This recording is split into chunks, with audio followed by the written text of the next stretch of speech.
how to use VLOOKUP in Excel. Hey everyone, welcome back to the channel. If you are new here, don't forget to hit the subscribe button and turn on the notification bell to not miss any updates.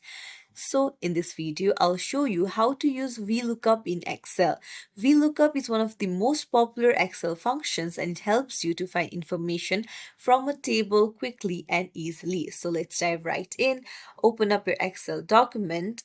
And then here I have an employee data set with employee ID, name, department, role, salary, and location. Let's say I want to type an employee ID and automatically get the employee's name and salary.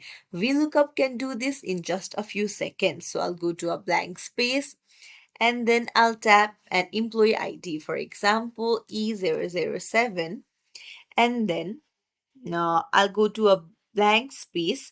This will be the value we want to look up in the data set. So in the cell, I want the name to appear. So in this blank cell, I'll type equals to and write VLOOKUP and then tap on the pop-up. Now select the employee ID from the table and then hit comma and then select the whole table. So this is the range of our table, put comma again and write 2. 2 means we want the value from the second column in that range, which is the name column. Hit comma and then type in false. False tells Excel we want an exact match. Close the bracket and then hit enter.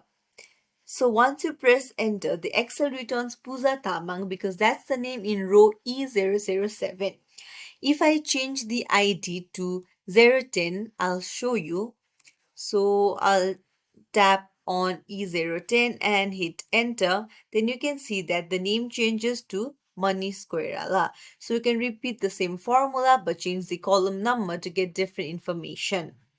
So one important tip is that VLOOKUP always searches for the value in the first column of the range you select. So make sure your lookup column, in this case employee ID, is the leftmost column in your selected range. And that's it. If you found this tutorial helpful, don't forget to like and subscribe to our channel for more tips and tricks. Thank you for watching.